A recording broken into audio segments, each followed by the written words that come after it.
Welcome to the debate. We are now 23 days deep into a federal government shutdown, and the chaos, well, it's moving rapidly from just abstract budgetary concerns to, frankly, severe material domestic crises. These are impacting millions of Americans across public safety, economic stability, and social services. The stakes are indeed rising dramatically. We are seeing major disruptions, everything from the effective paralysis of parts of our air travel system to the impending lapse of core social programs like food assistance. It's quite serious. And this environment really forces us to ask the central question that our source material highlights. Are these widespread domestic crises primarily the result of a specific, focused partisan demand that is driving this standoff? Or maybe, do these acute failures simply expose underlying structural vulnerabilities, weaknesses in essential U.S. systems that were perhaps always prone to collapse under political stress? Now, I'll be arguing that the acute suffering is purely the result of targeted political leverage used intentionally to achieve a controversial partisan objective. And I come at it from a different angle. While the political trigger is, yes, the immediate cause, the extreme suffering we are witnessing, and frankly, the astonishing speed with which it materialized, that reveals to me an unacceptable systemic fragility in crucial public safety and social systems. The very fact that a 23-day budget impasse can bring core national functions to the brink, well, that's the far greater long-term concern, as I see it. Okay, I recognize the severity of the outcomes you describe, but let me give you a different perspective on causation. My core claim is that the pain and chaos Americans are experiencing are not accidental byproducts. They are the intentional result of Democrats leveraging the shutdown process, and they're doing it to achieve a specific non-germane political goal, the reversal of what are really common-sense reforms to, quote, restore taxpayer-funded health care for illegal aliens. The White House has consistently named this as the singular sticking point. So, you see, this isn't some systemic tragedy. It's a manufactured political tool. And we have explicit evidence of the intentionality here. Senator Schumer, the leader of the caucus, actively refusing to open the government, actually stated every day gets better as the shutdown continues. That indicates the utility of prolonging the pain. Similarly, Senator Bernie Sanders. He admitted the core strategy when he said, "If you reopen the government, we lose our leverage." And perhaps most tellingly, House Democrat Katherine Clark acknowledged they're using the suffering families and constituents as, quote, one of the few leverage points in this fight. This confirms the crisis is a deliberate partisan maneuver. Therefore, the solution is clear, and it's nonpartisan. Pass a clean, continuing resolution. This is just a measure to fund the government temporarily, doesn't attach any controversial policy riders, ends the leverage, and allows us to negotiate these complex policy issues like immigrant health care separately. That is a compelling argument regarding the political calculation. I'll grant you that. And the quotes certainly underscore the intentional use of this standoff as leverage. However, I have to pivot the analysis immediately to the failure rate of the very system being leveraged. My focus remains fixed on the question of, let's call it, institutional shock absorption. The extreme vulnerability of critical U.S. systems to such a short political impasse, really regardless of the specific political trigger, that is the overwhelming concern. Essential services, the ones that underpin public safety and economic stability, they should simply not be brought to the brink so quickly. Just consider the fragility in our air traffic system. We have nearly 13,000 air traffic controllers, essential workers, working without pay. The source material details that some are being forced to turn to driving for Uber just to make ends meet. Now, that fundamentally compromises their focus and ultimately the system's safety. This lack of paid, concentrated labor has already resulted in the FAA issuing ground stops, impacting major hubs like Houston's George Bush Intercontinental and Hobby Airport all in a single day. And when the Airline Pilots Association International, which represents over 80,000 professional pilots, warns that this shutdown is undermining our system's safety because critical resources like inspections and training are stretched thin, well, we are looking at a system failure, not just a political disagreement. We're approaching the busiest travel period of the entire year, Thanksgiving, with a safety net that is demonstrably compromised. And furthermore, look at social services. Funding for SNAP, the Supplemental Nutrition Assistance Program, which provides essential food security, is set to lapse next week, November 1st. This could potentially affect more than 40 million Americans. 40 million people. That's, a population the size of California, facing a sudden loss of food security because of a 23-day political standoff. That is simply a monumental failure of institutional design. It proves the structural outcome is catastrophic fragility, regardless of the partisan cause. You skillfully document the terrible outcomes, yes, but I think you confuse the political spark, with the structural integrity of the building itself. If the political demands were lifted tomorrow, the building would immediately cease burning, wouldn't it?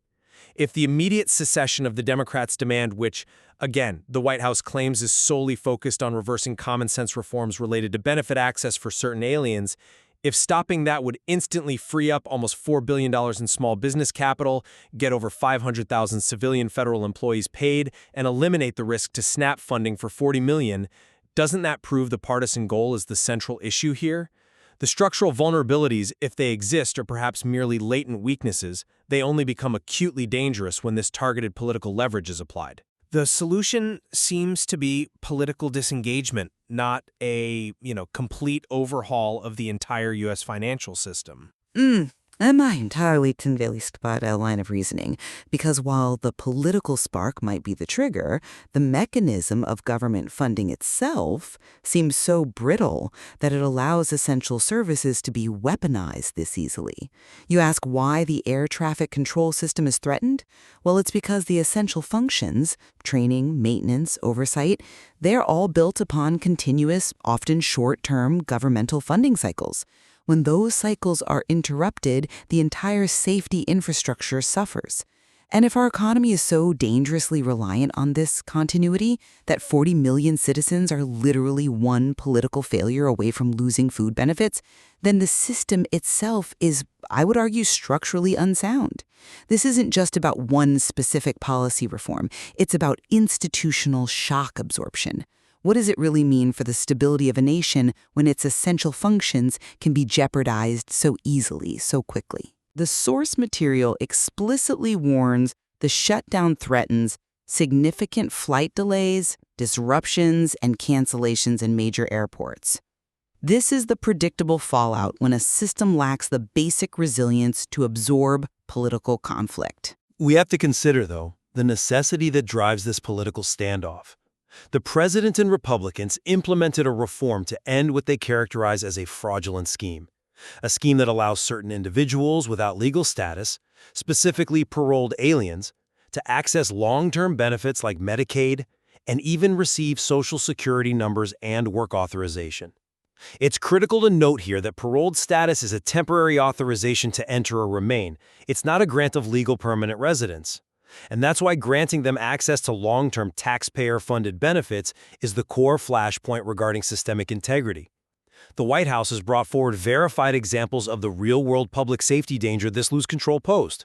They cite illegal aliens who received Medicaid benefits under the previous administration, who were subsequently arrested for severe crimes including murder, rape, felony possession of a firearm, and attempted murder. This is about protecting the system from, quote, the worst of the worst criminals. Rapists, pedophiles, murderers.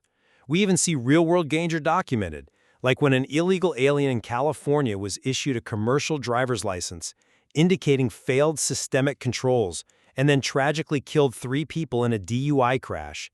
So to protect systemic integrity and public safety, this standoff, you could argue, is necessary to force the issue.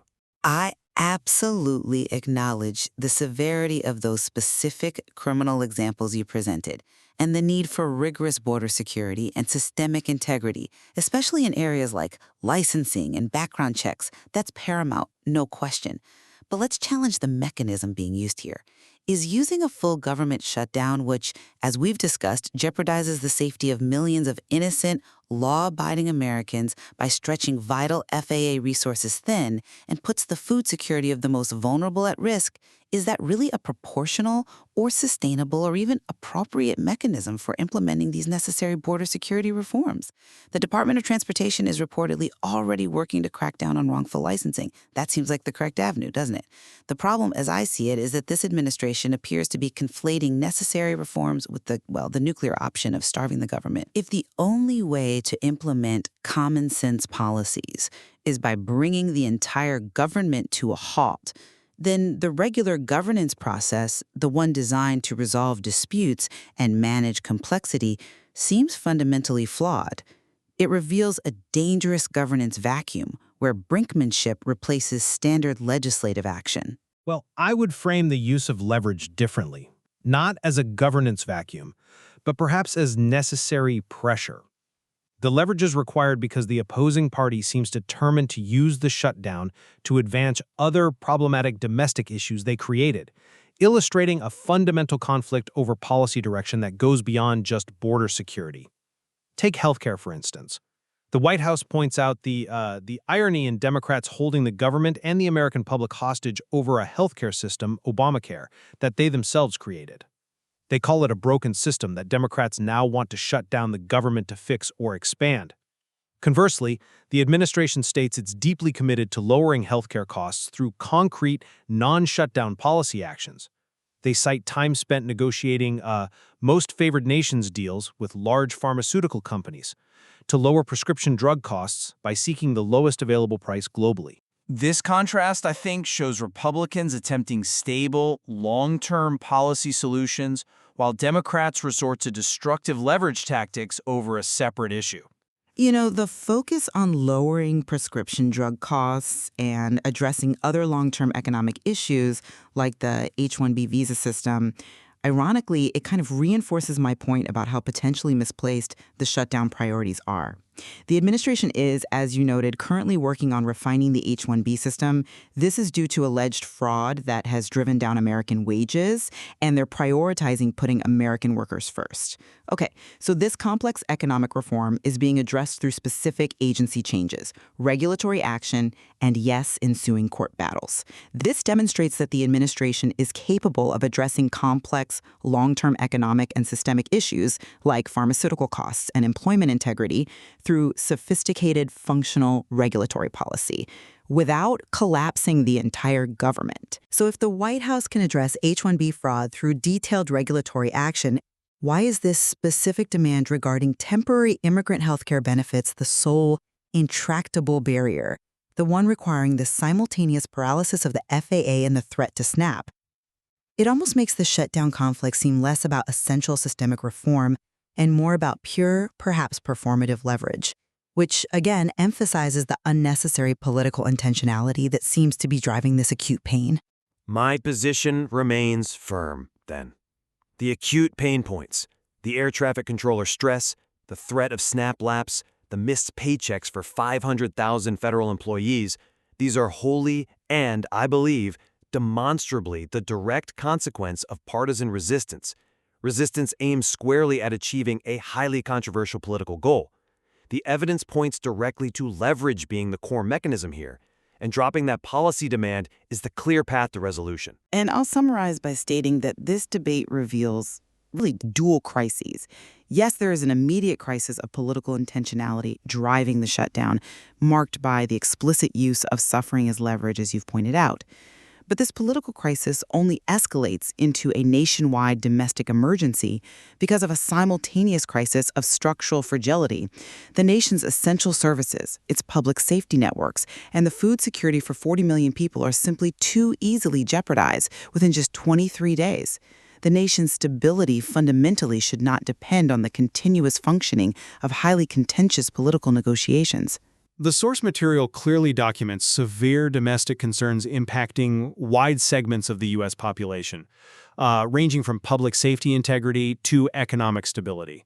Our discussion has certainly highlighted the extreme friction points in our governance today. Indeed.